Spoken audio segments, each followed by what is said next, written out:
tenir à quelque chose. Et alors, vraiment, je bénis la vie de mon mari parce qu'il m'a permis aussi de me tenir ici. Donc, et je bénis le Seigneur pour sa vie. Amen. Acclamons le Seigneur pour sa vie. On est content d'être là. Alors aujourd'hui, sans plus tarder, je vais nous exhorter sur écouter le Saint-Esprit.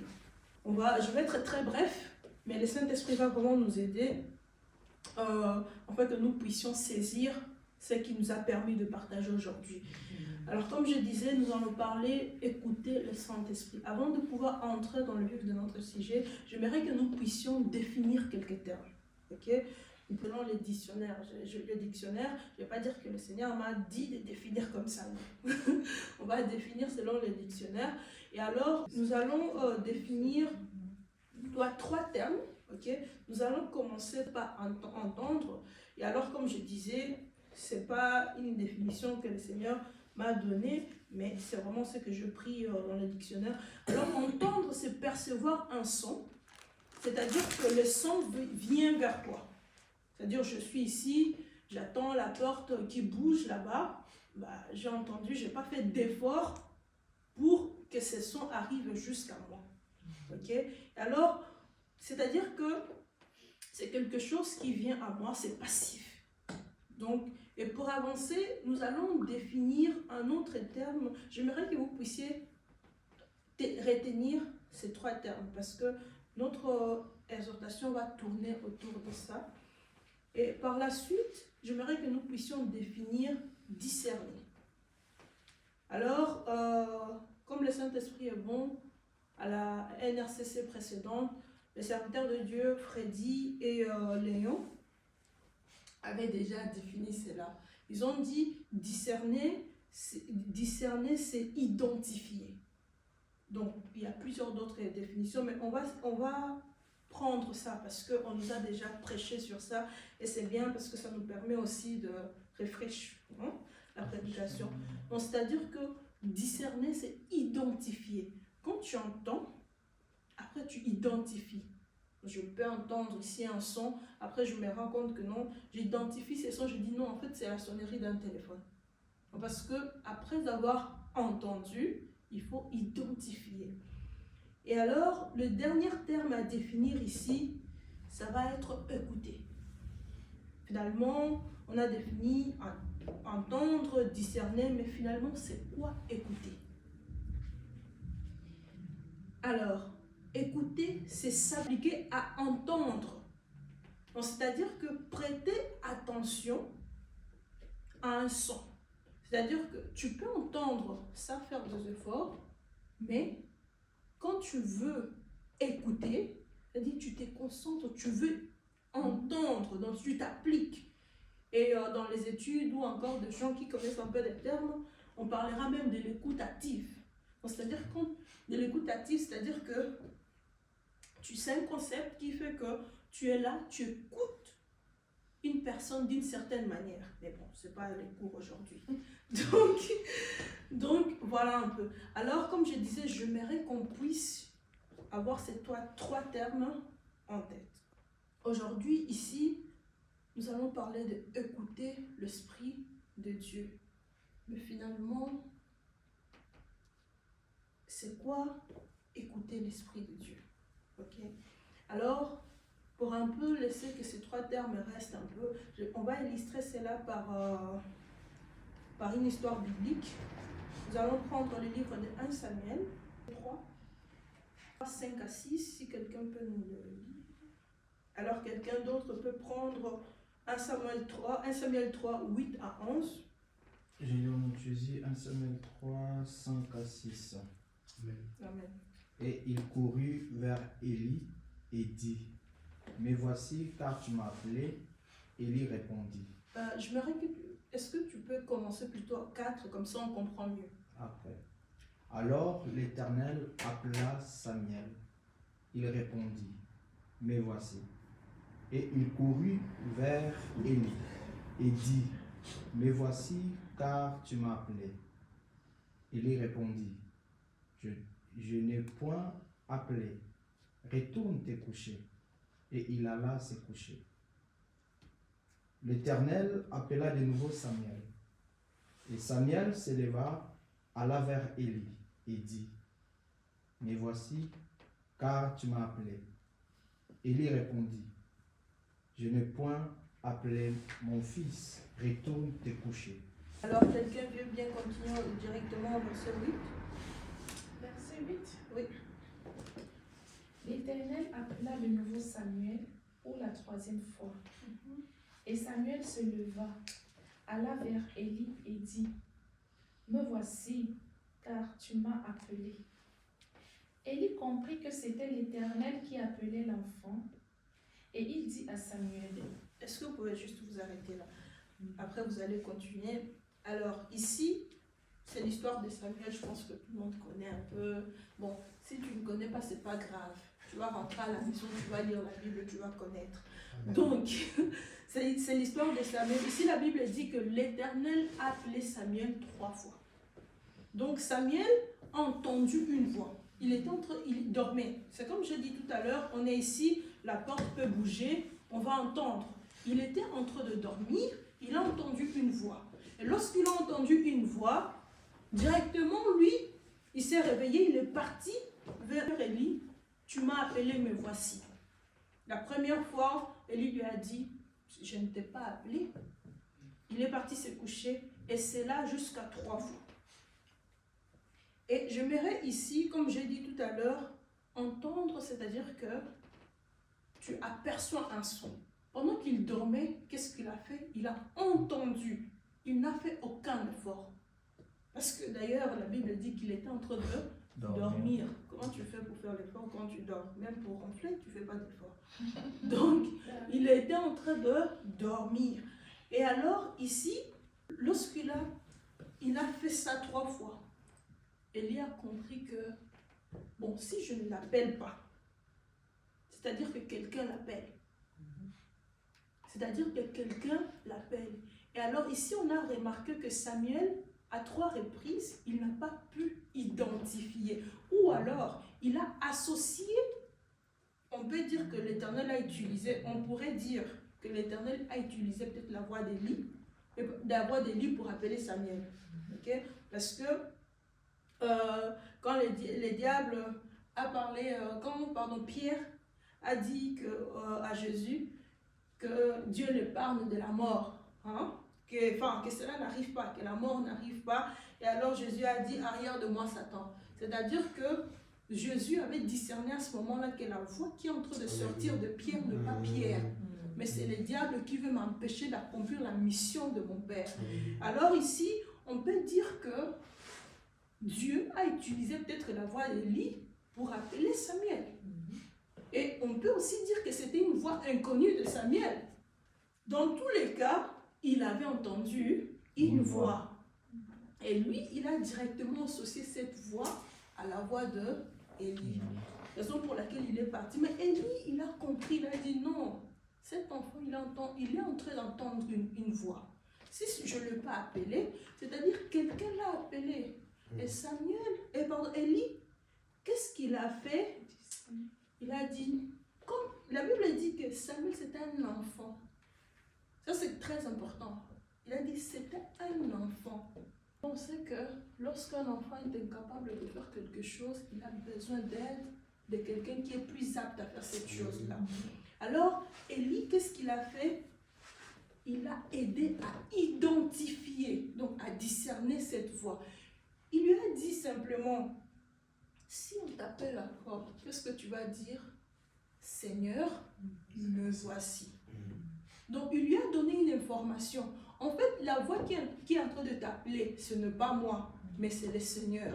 Donc il a aidé à identifier. Alors Samuel, il est parti se coucher. Il n'a même pas posé de questions, c'était mon enfant. Il est parti se coucher et alors il a entendu de nouveau cette voix. Et cette fois, il passe directement à cette étape de discerner. Il a entendu de nouveau cette voix. Et lorsque la voix l'a appelé, il a dit, Seigneur, me voici. Et lorsque il a dit, me voici, est-ce que tu peux continuer à 9, s'il te plaît? Et il dit à Samuel, va, couche-toi, Et si l'on t'appelle, tu diras, parle, Éternel, car ton serviteur écoute. Et Samuel alla se coucher à sa place. Vous pouvez continuer encore un peu plus bas. L'Éternel vint et se présenta, et il appela comme les autres fois, Samuel, Samuel. Et Samuel répondit, parle, car ton serviteur écoute. Merci beaucoup. Alors ici, Samuel a dit, parle, car ton serviteur écoute. C'est-à-dire que il a entendu, il a discerné. Maintenant, il s'apprête à écouter. Donc, c'est-à-dire qu'il est attentif à ce qu'il va écouter. Il a dit, parle ton serviteur, écoute. Si Dieu avait parlé à Samuel pendant qu'il dormait encore, est-ce que Samuel allait être aussi attentif qu'il est maintenant? C'est la question que je me pose. Ici, je pense qu'on a compris le cheminement. On commence par Entendre, ensuite, discerner, après, écouter. voilà, c'est très bien. Donc, ça veut dire qu'on est ensemble. Alors, ici, comme je disais, notre thème d'aujourd'hui, c'est écouter le Saint-Esprit. On n'a pas beaucoup de temps, on va faire court, ok? Je me suis posé la question, mais que faire pour écouter le Saint-Esprit? Qu'est-ce que nous devons faire pour écouter le Saint-Esprit? Alors ici, nous allons aborder un des éléments essentiels, en tout cas à mon sens, je pense qu'il y a certainement beaucoup d'éléments qui nous permettent d'écouter le Saint-Esprit, ok? Mais ici, j'aimerais que nous puissions aborder un des éléments essentiels dans l'écoute du Saint-Esprit. Alors cet élément, j'ai nommé la relation, ok? La relation qu'on a avec le Saint-Esprit, ou encore la relation qu'on peut développer avec le Saint-Esprit. Ok? Et ici, dans cet élément, nous allons exploiter des axes. Ok? Dans la relation avec le Saint-Esprit, j'aimerais que nous puissions parler d'abord du premier état. Ici, que j'ai nommé l'état de l'enfant. Okay. Comme nous avons vu ici avec Samuel, la Bible dit que Samuel était un enfant. Et Samuel, c'était un enfant qui a grandi à l'église. J'ai dit, celui qui ne connaît pas l'histoire de Samuel, entre à la maison, vous lisez. Mais je vois que tout le monde connaît l'histoire de Samuel ici, c'est bien. Mais si vous ne connaissez pas, c'est pas grave. On va aller lire à la maison. Samuel était un enfant qui a grandi à l'église. Ok? Donc, sa maman a dit au Seigneur, voilà, si tu me donnes un fils, voilà, je ne vais pas tout dire, vous allez lire à la maison. Et alors, l'état de l'enfant, c'est l'état que moi j'appelle l'état de l'inconscience. Et je pourrais même dire c'est l'état de l'ignorance, où nous ne connaissons pas encore tout. Ok? On a peut-être certainement des informations, mais qu'on ne sait pas encore l'utiliser. Okay. Et dans cet état de l'enfant, ici, on peut voir dans le verset 7, j'aime beaucoup votre voix, donc je pense que vous allez lire beaucoup. Et Samuel 3, verset 7. Verset 7. Oui. Samuel ne connaissait pas encore l'Éternel, et la parole de l'Éternel ne lui avait pas encore été révélée. Amen. Ici, je disais tout à l'heure, Samuel a grandi à l'église. C'est un enfant que sa maman a déposé à l'église. Et il était encadré par Élie, qui était le sacrificateur. Ici, la Bible nous dit que Samuel ne connaissait pas encore l'Éternel et la parole de l'Éternel ne lui avait pas encore été révélée. Donc, on va dire ici, vraiment, c'est que Samuel n'avait pas encore une relation personnelle avec l'Éternel, ok? Il n'avait pas encore une relation personnelle parce que forcément, nous tous ici, en tout cas ceux qui ont grandi dans une famille chrétienne, on nous a certainement amenés à l'église tous les dimanches. Moi personnellement, j'ai été à l'école tous les dimanches quand j'étais jeune, ou encore je pars à l'église le matin, je rentre le soir, pendant presque toute mon enfance. Mais cela ne m'a pas... J'ai même jeûné quand j'avais 2 ans. Je ne peux pas oublier ça. Vous me posez la question. Vous me posez la question si je me souviens, mais mon père en parle tellement que je sais. Oui, donc il a fait un jeûne. Il a dit, même les bébés ont jeûné. Donc j'ai jeûné quand j'avais des ans. Quand tu manques du respect à une personne, on te dit, va lire la Bible, le verset qui dit, enfants, obéissez à vos parents. Et puis, tu lis ça toute la journée et puis tu jeûnes jusqu'à 18h. Comme ça, tu demandes pardon à Dieu d'avoir désobéi aux parents ou d'avoir insulté ou encore manqué du respect aux parents d'autrui.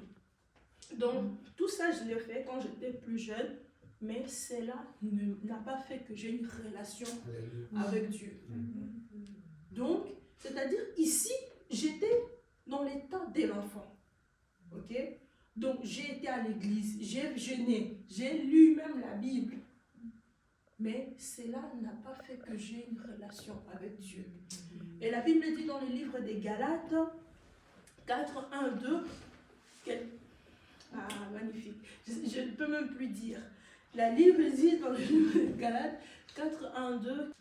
Or, aussi longtemps que l'héritier est enfant, je dis qu'il ne diffère en rien d'un esclave, quoiqu'il soit le maître de tout. Amen. Ok, merci beaucoup. Ici, ce que je veux dire, c'est que j'étais dans l'état de l'enfant, parce qu'à cette époque-là, je n'avais pas encore une relation avec Dieu. Mais ce qui s'est passé après, c'est que après j'ai donné ma vie à Dieu, à Christ, vous voyez. Donc, Christ a dit à ceux qui ont cru, il a donné le pouvoir de devenir enfant de Dieu. Comme nous tous, on a donné notre vie en Christ. Quand tu donnes ta vie à Christ, tu as une relation avec Dieu. Tu deviens l'enfant de Dieu. Ok? Tu deviens enfant de Dieu parce qu'il t'a donné le pouvoir de devenir enfant de Dieu. Et durant cette période-là, tu bénéficies des grâces. C'est-à-dire que quand tu nais de nouveau, quand le bébé qui est là, elle a pleuré, sa maman s'est tournée pour aller chercher qu'est-ce qui ne va pas.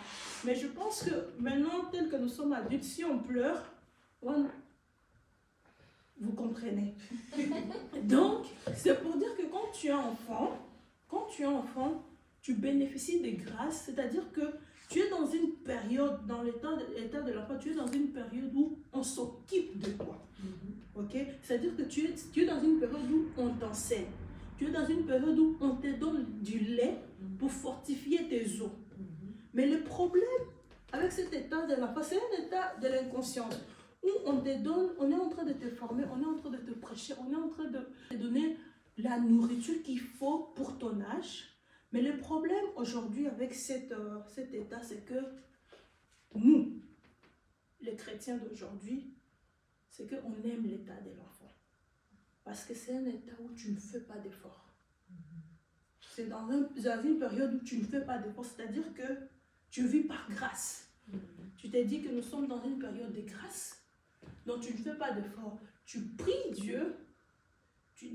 En fait, Dieu te donne des choses par grâce parce qu'il sait encore que tu es un enfant. Et il y en a qui profitent même de cet état, qui disent que non, dans tous les cas, tout le monde n'est pas parfait, nous péchons d'une manière ou d'une autre. Dieu est encore un enfant, ne justifie pas que nous péchons d'une manière ou d'une autre, c'est parce que tu es encore à l'état d'un enfant. Alors ne justifie pas ton péché, ne t'accommode pas dans l'état de l'enfant. Ok? Peut-être que quand tu as connu le Seigneur comme Samuel, parce que ici, quand le Seigneur a parlé à Samuel, si vous lisez plus bas, il lui a dit que ce qu'il allait faire avec la maison d'Élie. Il était en train d'annoncer à Samuel en fait que Élie, ça va finir pour lui. Ok?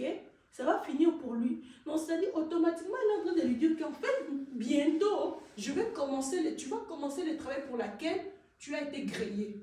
Mais il était dans l'état de l'enfant. Il était encore enfant. Même quand on lui a dit ça, il avait peur, il ne savait pas quoi faire. Et lui a dit, dis-moi tout, ne me cache rien. Il ne savait pas quoi faire. Et alors, c'est comme nous autres. Quand on a reçu le Seigneur dans notre vie, peut-être le Seigneur t'a révélé quelque chose. Il t'a parlé pour la première fois peut-être. Parce que peut-être que tu as une parole que Dieu t'a donnée au début de ta conversion, on va dire. Le Seigneur t'a donné peut-être un rêve que tu n'oublies jamais. Et depuis qu'il t'a donné ces rêves-là, il ne t'a plus parlé entre-temps. Parce que tu es resté dans l'état de l'enfant. Tu es devenu nostalgique. Ah! Dieu m'avait dit. Dieu m'avait dit. Moi, je sais que même si je souffre aujourd'hui, même si j'ai des épreuves, Dieu m'avait dit qu'il ferait de grandes choses avec moi. Tu vois les autres avancer, tu vois les autres accomplir de grandes choses. Tu t'accroches à la voix de l'Éternel que tu avais écoutée une fois dans ta vie. Et tu es dans l'état de l'enfant, c'est-à-dire que tu restes là, tu dis que non, même si la promesse tarde, elle s'accomplira certainement. Oui, j'ai beaucoup aimé la servante de Dieu, Sandrine a dit, comment tu attends et où est-ce que tu attends? Amen. Ok? Parce que quand tu es dans l'état de l'enfant, c'est-à-dire que tu es inconscient, tu t'es dit, en fait, tu ne vis même pas dans le plan de Dieu. Pourquoi je te dis ça? Parce que, moi je dis souvent, tu vis dans le peut-être. Parce que tu ne sais pas comment t'orienter. Tu ne sais pas où tu vas aller. Parce qu'un enfant, il n'a pas, en fait, il a ses repères à lui. Il ne fait pas de choses comme nous. Nous, on sait que je veux me réveiller, je dois faire ma douche, je dois faire ci, je dois faire ça. Un enfant, au moment où tu la prends pour manger, elle veut jouer. Elle veut jouer. C'est-à-dire, un enfant ne sait même pas discerner le temps. Elle ne sait même pas se rendre compte que maintenant, c'est le temps de faire ci, maintenant, c'est le temps de faire ça. Un enfant ne sait pas ça. Un enfant sait que même si je ne fais pas bien, maman est là. Même si je ne fais pas bien, papa est là. Un enfant compte toujours sur les autres pour pouvoir faire des choses. C'est ça que j'appelle le temps de l'enfant. Et malheureusement, beaucoup de chrétiens aujourd'hui sont restés dans cet état. Et beaucoup, aujourd'hui, le corps du Christ est handicapé parce que beaucoup, nos anciens qui ont reçu Christ avant nous, sont restés dans cet état. Parfois, ils disent que non, moi, j'ai donné ma vie au Seigneur à 1800 et tout. Toi, tu viens de donner ta vie aujourd'hui au Seigneur, qu'est-ce que tu vas me dire? La différence peut-être entre toi et moi, c'est que tu as reçu Seigneur en 1900, 1800, mais tu es resté à l'état de l'enfant. Mais moi, le Seigneur m'a fait grâce de comprendre que je ne dois pas rester à l'état de l'enfant. Je dois passer à l'étape suivante. L'état de l'enfant, c'était juste le temps pour moi de fortifier mes os, avoir un peu de dents. Quand j'ai des dents, je finis de boire de lait, je n'ai pas cherché l'os. C'est ça. Alors ça nous conduit en fait directement à la deuxième partie. Le deuxième point de notre message, c'est l'état des fils. Quand tu finis un peu d'être formé, c'est-à-dire ici tu as une relation de père et enfant, tu as une relation où tu es dépendant. Tu as une relation ici, tu es dépendant et tout. Donc, même si, lorsque le Saint-Esprit te parle ici, tu confonds encore la voix de l'Esprit avec la voix de ta chair. Parfois, ici, tu es encore en train de lutter. Ici, c'est là où tu te poses les questions. Est-ce qu'écouter la musique mondaine, c'est un péché? C'est ici. Parce que tu n'es pas encore fils. En fait, tu es devenu enfant de Dieu, mais ta vie enseigne encore en train de te réclamer. C'est-à-dire, tu es encore un enfant, tu te dis, ici c'est bien, mais là-bas aussi. Vous voyez un peu, c'est ça l'état de l'enfant. Donc, c'est-à-dire que tu es encore dans une relation, on va dire, c'est pas un début de relation. Tu as une relation ici avec l'Esprit de Dieu parce que quand tu as reçu le pouvoir de devenir enfant de Dieu, et la Bible dit que ton corps devient le temple du Saint-Esprit. Et apôtre Paul plus loin, il a dit, on va regarder ça, il a dit, attends, j'aime une partie qui dit, si du moins l'Esprit de Dieu habite en vous. Et c'est dans Romains 8, je crois. Romains 8, voilà, Romains 8, 9. Pour vous, non, on commence pour 8, c'est mieux. Or, ceux qui vivent selon la chair ne sauraient plaire à Dieu. Okay. Pour vous, vous ne vivez pas selon la chair, mais selon l'esprit, si du moins l'esprit de Dieu habite en vous. Amen. Merci beaucoup. Donc, quand tu donnes ta vie au Seigneur, c'est-à-dire qu'à ce moment-là, normalement, tu dois te détacher du monde et l'esprit doit déjà commencer à te conduire. Mais à ce moment-là, tu luttes encore. Ok? Maintenant, ici, on a notre premier état. Ok? Et quand tu restes dans cet état-là, comme je dis, hein, même dans l'état prochain, ça va être toujours un passage. Le Seigneur a dit, soyez parfaits comme votre Père est parfait. Et apôtre Paul a dit que lui-même, il n'a pas encore atteint la perfection. Il fait quoi? Il est en train de courir. Parce que parfois, quand on lit tout ce que l'apôtre Paul a fait, on est là. Il a fait tout ça. Mais après, il te dit, lui, après, tu finis de lire tout ce qu'il a fait, tu es toi-même bluffé. Après, il te dit que non, il n'a pas encore atteint. Il est encore en train de... Et puis toi, tu es ici dans ton état d'enfant. Tu dis, ici c'est bon. Ici là, c'est bon. Je vais rester ici. Alors aujourd'hui, je nous exhorte à ne pas rester à l'état de l'enfant. Parce que ici, tu es encore en train de lutter avec le désir de ta chair. Ici, tu as encore ces langages-là que je n'aime pas. Nous péchons tantôt d'une manière ou d'une autre. Ici, tu ne peux pas encore dire je ne pêche pas. Tu ne peux pas, parce que tu dis si je dis ça, demain ça va me condamner. Donc ici là, tu es encore un peu, tu n'es pas un pied dehors, un pied devant, un pied dedans, mais tu luttes encore. Et ce qui est bien, c'est que quand tu es ici, dans ton état de conscience, le Saint-Esprit, comme il est bon, une fois qu'il t'a nourri, il a donné un peu de lait, il voit que tu peux déjà marcher à 4 pattes. Tu peux déjà donner le premier pas. Tu peux marcher un peu jusqu'à courir. Il te dit, viens, va dans les eaux profondes. Amen. Et Pierre, quand il a dit, va dans les eaux profondes, ça c'est dans Luc 5, Luc 5, 4 à 6, quand il a dit, va dans les eaux profondes, j'aime beaucoup ce qu'il a dit. Il a dit, on a péché toute la nuit. On a péché toute la nuit. On n'a rien eu. Alléluia.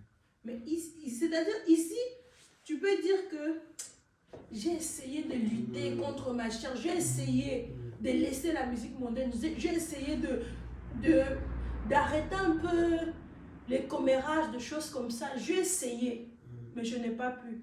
Et le Saint-Esprit te prend la main et te dit, comme tu as essayé, c'est bien. Maintenant, moi, je te dis, va dans les eaux profondes. Amen. C'est parce que là, il sait que non, il t'a donné du lait, il t'a donné un peu, mais même quand il te dit va dans les eaux profondes, là, comme tu es toujours dans l'état de l'enfance, ici, ce que tu fais, c'est que soit tu obéis, tu vas, soit tu restes là. Et il y a ceux qui restent là, malheureusement. Et c'est pas que l'Esprit de Dieu ne parle pas. Il te parle, mais l'état dans lequel tu te trouves ne te permet pas, d'abord, tu entends, mais cela ne te permet pas de discerner. Alléluia. Cela ne te permet pas de discerner parce que pendant qu'il te parle, il y a beaucoup d'autres choses qui te parlent. Oui, pendant qu'il te parle, il y a ton corps qui te parle. Pendant qu'il te parle, il y a aussi ta vie passée qui t'appelle là-bas. Tu vois? Et ici, parfois, il te dit des choses, tu dis, c'est pas mes pensées, c'est pas ceci, c'est pas cela. Et alors, parfois, on arrive quand même à dire que non, je vais quand même aller. Même si ça ne marche pas, j'ai rien à perdre. Vous voyez, il te prend et te dit, va dans les eaux profondes. Et là, dans les eaux profondes, c'est là, lorsque tu creuseras dans le profondeur, Alléluia. lorsque tu iras là, dans le profondeur, que votre relation, qui était seulement de père en fils, qui va dans. Vous savez, hein, on a des parents, on est mère, on est père, parfois, tu as beaucoup d'enfants, mais il y a un enfant tout connaît son père plus que les autres. Il y a un enfant qui connaît sa mère plus que les autres. On est tous des enfants, mais tellement tu as développé une relation. Alors, tu entres dans les eaux profondes, tu développes cette relation avec l'Esprit. Et la Bible dit que je vous enverrai le consolateur, l'Esprit de Dieu qui vous enseignera Toutes ces choses. et quand tu pars dans les eaux profondes, il dit, bon, maintenant, commence à t'enseigner. Et tu commences à grandir. Tu commences à grandir. Et tellement que tu passes beaucoup de temps avec lui,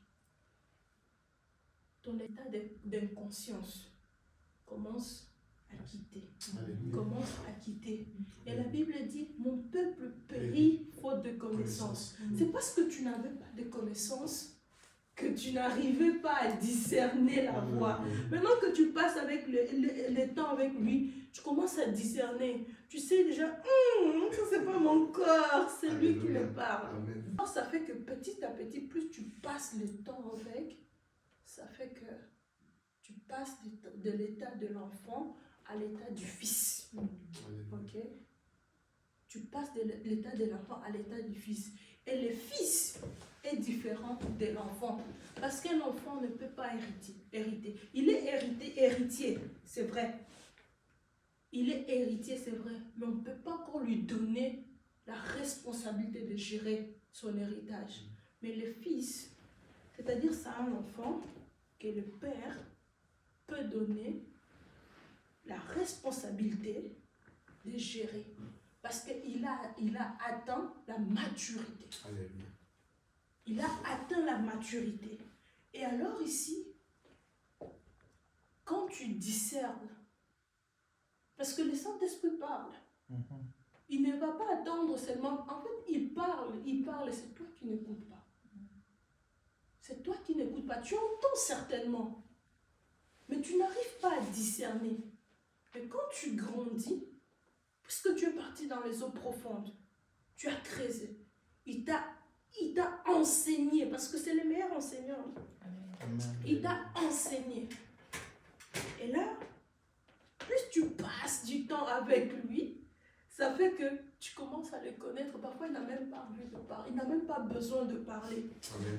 Il n'a même pas besoin de parler. Vous savez que Pierre, Jean et Jacques, ils avaient une relation spéciale avec Jésus. Ils avaient une relation spéciale avec Jésus. J'étais là, j'étais assis, je me suis dit, est-ce qu'ils ont prié pour qu'ils puissent voir Moïse, Élie et tout ça? Est-ce qu'ils ont prié pour ça? Non.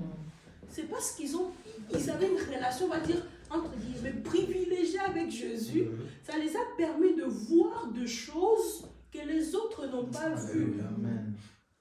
Et alors, quand tu commences à développer cette relation avec le Saint-Esprit, ça fait que tu puisses pas seulement écouter, mais ça, tu vas aussi voir des choses que les autres n'ont pas vues. Ici, ce qui est bien, c'est que le Saint-Esprit, vous dites, oui, le Saint-Esprit va parler, mais il ne va pas seulement te parler, il va te révéler le cœur de Dieu. Amen. Il va te révéler le cœur de Dieu.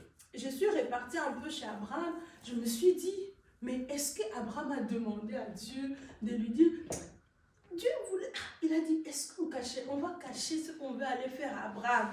Il a dit, bon, comme ils avaient une relation, Abraham c'est l'ami de Dieu, il avait une relation, il a dit, bon, en fait Abraham, voici ce qu'on part faire à Sodome et Gomorrhe. Donc on part là-bas, on va faire ceci, on va faire cela, parce que les cris de ceux qui sont en train de faire est monté. Et c'est là que Abraham va faire quoi? Va intercéder. Alléluia. Lorsque tu vas dans les eaux profondes, le Saint-Esprit te révèle le cœur de Dieu. Et lorsque le Saint-Esprit te révèle le cœur de Dieu, il te révèle sa volonté pour Bruxelles. Et c'est là que tu vas voir, c'est ça, tu es à Bruxelles, tu ne sais pas ce qui se passe à Bruxelles. Tu ne connais pas le plan de Dieu. Tu ne connais même pas les inquiétudes de Dieu pour Bruxelles. Amen. Et là, Dieu te révèle et tu commences à intercéder pour Bruxelles. Tu commences à intercéder pour ta nation. Tu commences à intercéder. Parfois, tu es dans ta famille, tu es chrétien, tu es dans ta famille. Il y a des choses, ça te surprend seulement. Tu ne sais pas ce qui te passe dans, ce qui se passe dans ta famille. Vous savez, par la grâce de Dieu, il y a des choses parfois qui se passent dans la famille. Le Seigneur me le montre. Parfois, tu ne comprends même pas pourquoi on t'a montré certaines choses. Quand ça arrive, tu te rends compte qu'en fait,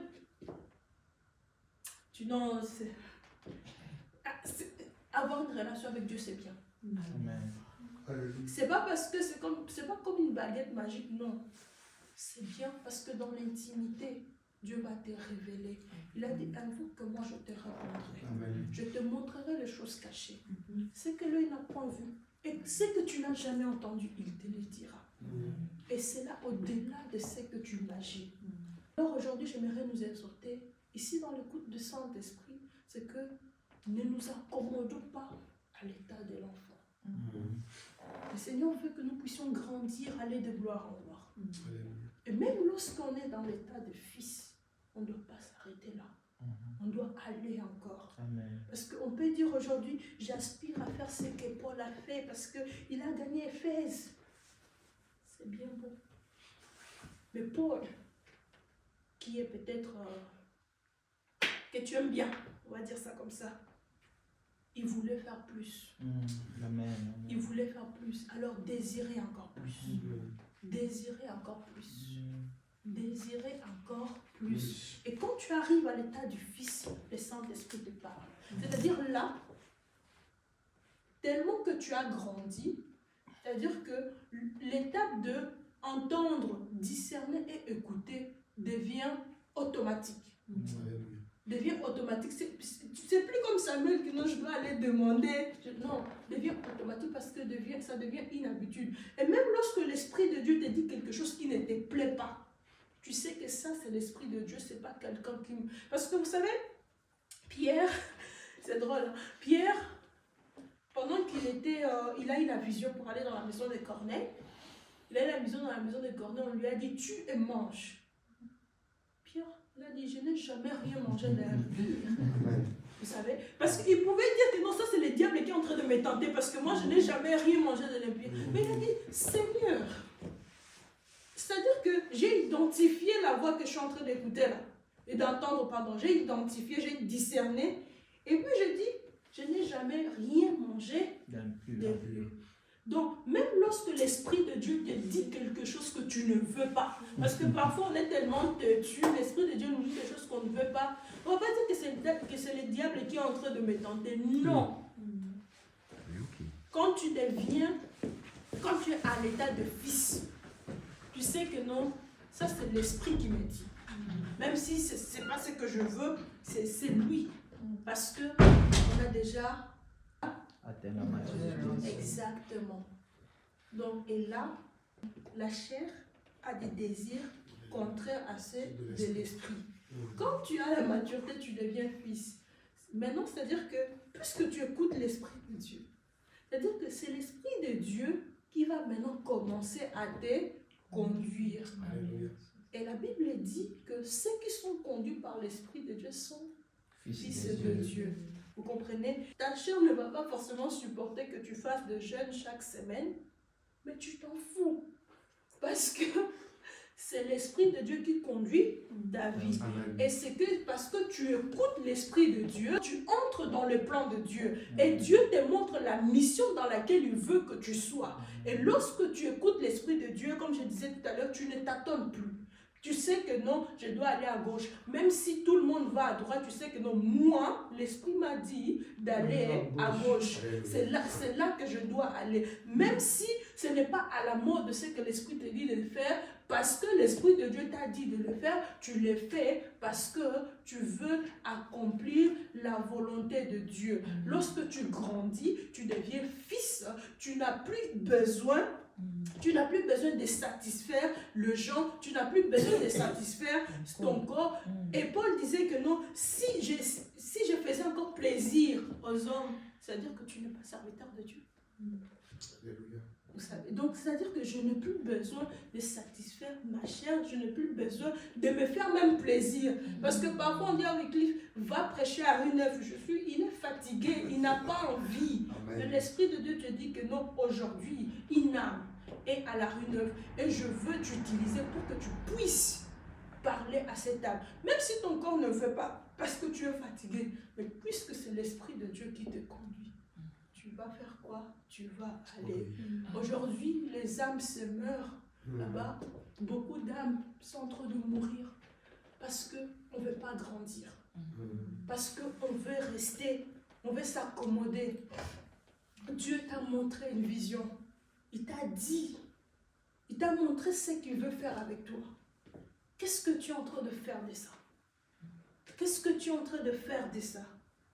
Moi, vraiment, Dieu m'a montré ceci, Dieu m'a dit cela. Et puis quoi? Qu'est-ce que tu es en train de faire de ça? Dieu attend que tu puisses aller dans les profondeurs. N'attends pas demain où tu te dis, bon, peut-être c'est mon... Tu sais que c'est ce que Dieu veut faire avec toi. Tu es en train de perdre le temps. Tu es en train de perdre le temps. Tu te dis, bon, Dieu enverra certainement quelqu'un d'autre. Jonas aura suivi jusqu'à ce que il fallait que ça soit lui qui parte à Ninive. Les âmes sont en train de mourir. Les âmes sont en train de mourir parce que tu es en train de fuir la mission que Dieu t'a donnée. Les âmes sont en train de mourir parce que tu ne veux pas grandir, tu ne veux pas développer l'intimité avec Dieu pour prendre la direction qu'il veut te donner. Va dans les eaux profondes. Développe cette intimité avec Dieu pour pouvoir écouter la volonté de Dieu. C'est ça que le Seigneur nous appelle à faire. Écouter la volonté de Dieu. Écouter le Saint-Esprit. C'est bien. En fait, le Saint-Esprit, il veut faire partie de ton quotidien. Il ne veut pas être là seulement quand tu dis « Oh papa, je suis fatigué, parle-moi ». Il n'est pas, on va dire, il n'est pas quelqu'un qui est seulement là pour régler tes problèmes. La volonté de Dieu, c'est que Dieu a dans le cœur. Les âmes pour lesquelles Christ s'est donné. Qu'est-ce que tu en fais de ces âmes-là? Qu'est-ce que tu fais de la mission que le Seigneur t'a donnée? Est-ce que vous pensez vraiment que nous avons été créés juste pour être là? Oh non, maintenant j'ai mon bac, j'ai mon master, c'est vraiment ma vie. Dieu n'a rien à faire de ton master. Il n'a rien à faire de ton master. Oh, maintenant que j'ai mon permis et tout ça, j'ai trop souffert dans ce pays pour avoir des papiers et tout. Maintenant que j'ai mon papier, on va me sentir. Dieu n'a rien à faire de tes papiers. Amen. Vous pensez que Dieu nous a amenés, par exemple, ici en Belgique pour avoir des papiers, avoir des enfants et tout ça? Et puis, déjà, ok, on devient chrétien. On est chrétien. Et puis quoi? Tu es né de nouveau. Et puis quoi? C'est même bizarre. Tu deviens chrétien, puis tu t'assois. Tu ne peux pas demander, bon, quel est l'intérêt? Est-ce que vous pensez que vous êtes devenu chrétien pour aller au ciel seulement? Vous pensez que c'était seulement pour aller au ciel? Non. Si c'était seulement pour aller au ciel, c'est qu'on allait déjà partir tous au ciel. Le nombre de chrétiens qui y a, on part au ciel et puis c'est fini. Si c'était pour ça, ça sert à quoi qu'on est ici, qu'on vit des épreuves, de je ne sais quoi, et tout, ça sert à rien. Refuser de rester dans l'état, même quand tu deviens fils. En fait, avec Dieu, il faut toujours désirer plus. Il faut toujours désirer plus. Même quand tu deviens fils, cherche toujours. Parce que parfois, tu vas te sentir comme si tu es en train de stagner. Parce que Dieu, la manière dont il va te parler quand tu es enfant, ce n'est pas la même chose qu'il va te parler quand tu vas devenir fils. Et puis, j'aime beaucoup Paul, hein? Vous allez m'excuser. Donc, et Paul a dit quelque chose, il a dit que lorsqu'il était enfant, il parlait comme un enfant. Lorsqu'il a grandi, il a abandonné tout ce qui était propre à l'enfant. Et même dans notre corps, parfois, dans ton intelligence, ta mentalité ne veut pas changer, mais ton corps change parce que tu n'as pas le choix. Parfois, tu es là, tu deviens très long. On dit, mais toi, tu es long, mais pourquoi tu ne changes pas? Tu es toujours comme un enfant à l'intérieur dans ta tête. Parfois, c'est ça. Tu deviens chrétien, À l'église, on sait que non, il n'est pas là. Il est toujours là depuis, fidèle au poste. Mais il n'a même pas encore gagné une seule âme. Une seule âme. Et c'est triste parce qu'aujourd'hui, c'est en train de nous peser dans le corps du Christ.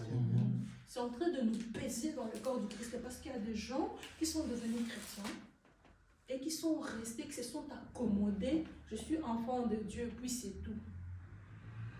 C'est pas ça. C'est pas ça. Le Seigneur a dit que vous allez être mes témoins. Comment on va être ces témoins si on n'a pas grandi? On n'envoie pas un enfant représenter une famille. Parce que vous-même, vous n'allez pas être tranquille. Si tu envoies un enfant qui n'a pas grandi représenter ta famille, tu vas faire la WC à la maison. Tu n'es pas là, tu dis, l'enfant est en train de dire quoi? Qu'est-ce qu'elle est en train de faire? Parce que tu n'es pas sûr de ce que l'enfant va dire. Mais quand tu envoies ton enfant qui est mature, même si tu n'es pas là, tu dors en paix. Alléluia. Parce que tu sais que celui-là a la capacité de me représenter. Et Christ a dit, tel que le Père est, tel qu'il est. Est-ce que tu penses que toi, tu peux dire ça de toi? Est-ce que tu penses que tu manifestes Christ dans ta vie? Est-ce que tu penses que Christ est formé en toi? Alléluia. Et le monde attend avec un ardent désir la manifestation du Fils de Dieu. Pas des enfants de Dieu, pas des bébés de Dieu, des fils. Ceux qui ont atteint une certaine maturité. Amen. Et alors, aujourd'hui, le Seigneur vraiment nous exhorte à grandir. Alléluia. À grandir. Parce que comme je disais, il y a des choses qu'il veut te dire. Mais il t'attend quelque part. Amen. Il y a des choses peut-être qu'il est en train de te dire, mais que tu n'arrives pas à écouter, à comprendre. Parce que ici, par exemple, moi, je parle français, je parle aussi d'autres langues. Si quelqu'un entre ici, parle une langue que je ne comprends pas, s'il dit un mot qui ressemble à ma langue, je vais donner le sens que je connais de ces mots-là dans ma langue. Mais les jours où je vais apprendre sa langue, je vais comprendre qu'en fait, ça ne veut pas dire ça. C'est parce que je n'ai pas encore la connaissance de cette langue-là que je n'arrive même pas à comprendre ce que cette personne me dit. Et alors quand le Saint-Esprit te parle, tu es en train de comprendre autre chose. Mais alors si tu grandis là où il t'attend, tu prends la connaissance qu'il faut, lorsque le Saint-Esprit te parlera, tu vas écouter exactement, tu vas comprendre son langage. Amen. Et alors à ce moment-là, on parlera de la communion, c'est-à-dire que quand vous devenez, en fait, il fait partie de ton quotidien et que tellement vous avez développé une relation, c'est-à-dire que ça va couler. Amen. Ça va couler. Ça fait que ici, aujourd'hui, si Pascal sortait d'ici, même si je tourne mon dos, s'il parle, je vais savoir que c'est lui qui est en train de parler. Amen. Parce que nous avons une relation. Différemment d'une personne avec qui je n'ai pas de relation forcément, même si je le vois 2 ou 3 fois. Parce qu'ici, parfois, le Saint-Esprit, la Bible dit que ton corps est le temple. Du Saint-Esprit. Mais ici, les chrétiens d'aujourd'hui, ce qu'on fait, c'est que mon corps est la salle de visite du Saint-Esprit. Donc, c'est-à-dire, quand tu as besoin de Saint-Esprit, tu dis, bon, Saint-Esprit, viens d'abord, tu t'assois. C'est notre salle d'entretien. Tu viens, on va s'entretenir, après tu pars. Donc, c'est-à-dire, de temps en temps, après tu pars. Alors que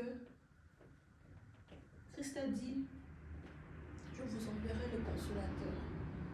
Il vous enseignera. Il vous parlera. Le Saint-Esprit, il est disponible. Il a envie de t'enseigner, d'être ton ami, de partager ta vie avec toi, de te faire grandir. C'est comme si tu es en train de le mettre au chômage.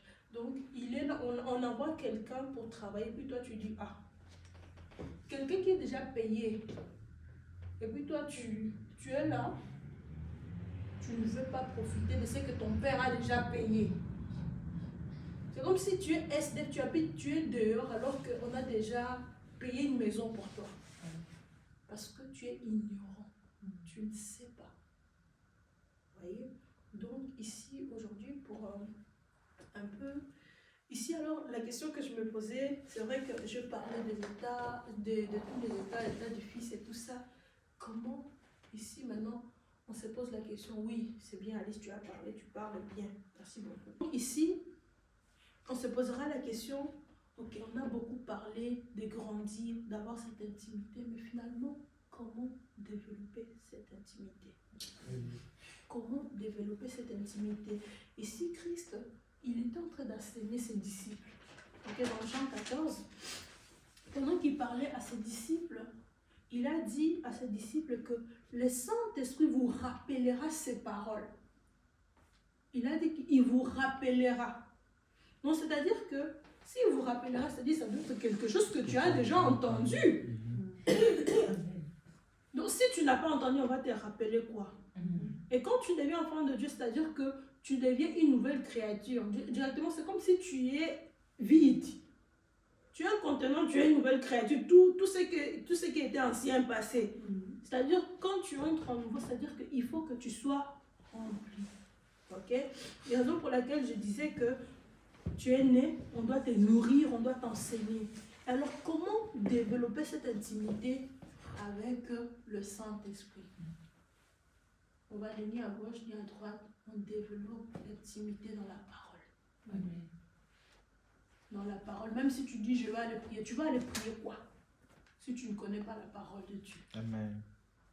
Donc c'est en méditant la parole de Dieu, lorsque tu passes le temps dans la parole de Dieu, tu manges la parole de Dieu, et alors l'Esprit de Dieu vient t'enseigner. Parce que cette parole est esprit et vie. Ok? Donc lorsque tu médites la parole de Dieu, alors l'Esprit de Dieu vient te révéler cette parole. Il vient te révéler cette parole-là. Plus tu contemples cette parole, tu es transformé à la même image. Alléluia. Plus tu médites la parole de Dieu, tu es transformé à la même image que cette parole-là. Et à ce moment-là, tu ne vas pas seulement être fit, mais tu vas devenir. C'est-à-dire que tu vas devenir parce que la parole de Dieu est en train de te transformer. Amen. C'est-à-dire que quand on va te regarder, tu n'as pas besoin de dire que non, j'ai donné ma vie au Seigneur. Non, on va te regarder. Puisque tu es devenu, ta vie va manifester Christ. Amen. Lorsqu'on te voit, on voit Christ. À ce moment-là, on peut dire que non. La manifestation des enfants de Dieu, de fils de Dieu, pardon. C'est-à-dire que tu commences à manifester, même dans ton comportement, dans ta manière de faire, tu commences à faire quoi? À manifester. Alors aujourd'hui, le Seigneur nous appelle à bâtir une relation. À bâtir une relation avec lui.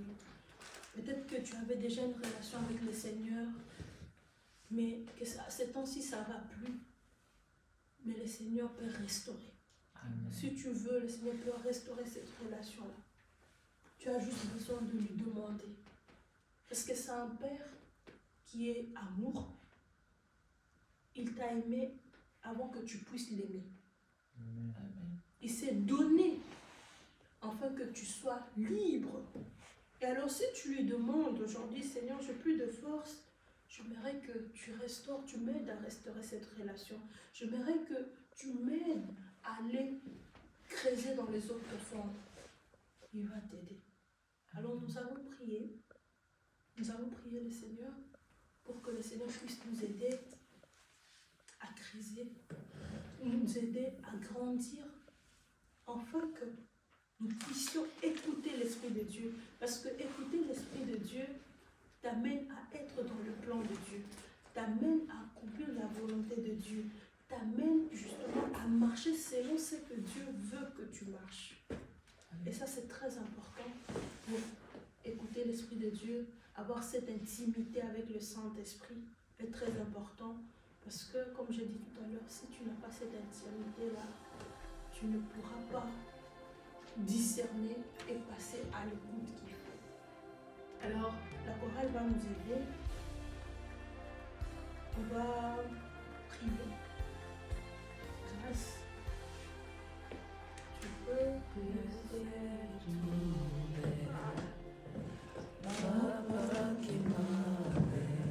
Me